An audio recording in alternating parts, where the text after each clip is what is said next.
guys, medyo aga-aga tayong nakarating dito sa bus stop ng ewan ko anong bus stop to.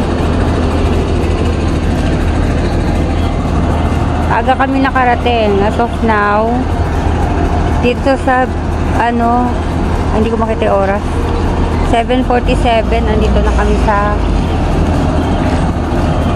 bus stop ng San Pablo. Ay, hindi ko alam anong lugar to. Basta yun. Basta iyan siya. Unang bus stop ng 5 hours na travel. Papuntang mula Cubao hanggang Lucena. Dalahican. So, ayun.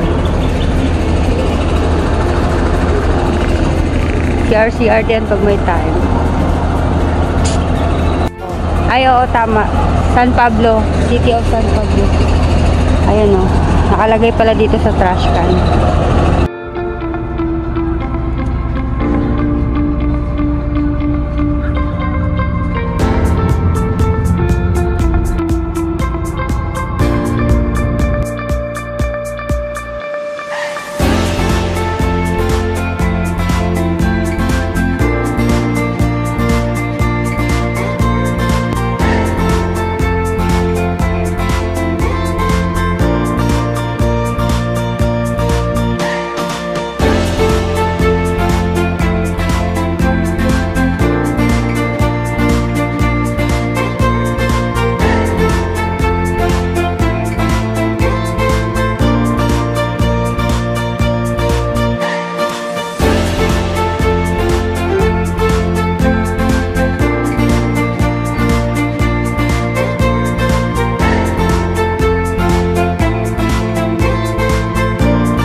Ganahan mag-lunch ate.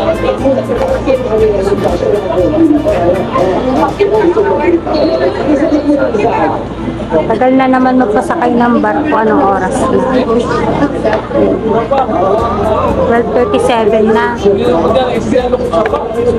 Ay nako, nakakawalang gana.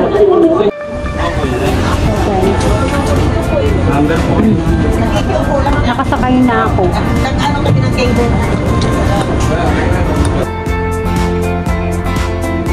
Dami tao guys. Puno ngayon. Punuan ang barko.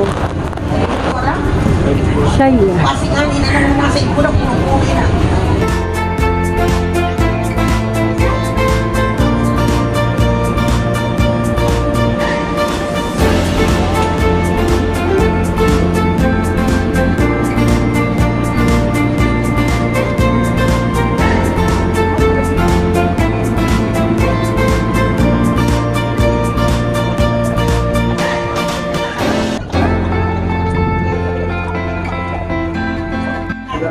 So guys, ayan, buti na lang nakakapagpa-aircon na tayo. Sa labas talaga sobrang init.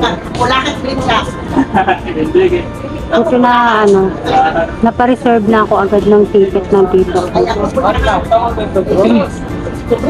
Kaso guys, medyo hindi ako natutuwa sa experience ko. Mas worse kasi last na uwi ko.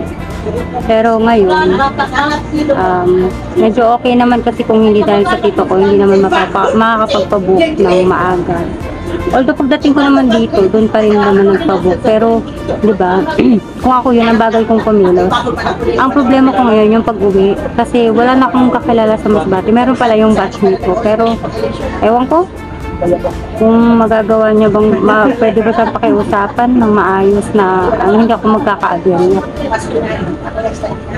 Kasi, basta parang papalpak talaga lagi yung Star Horse eh. Kapag wala na sana kasing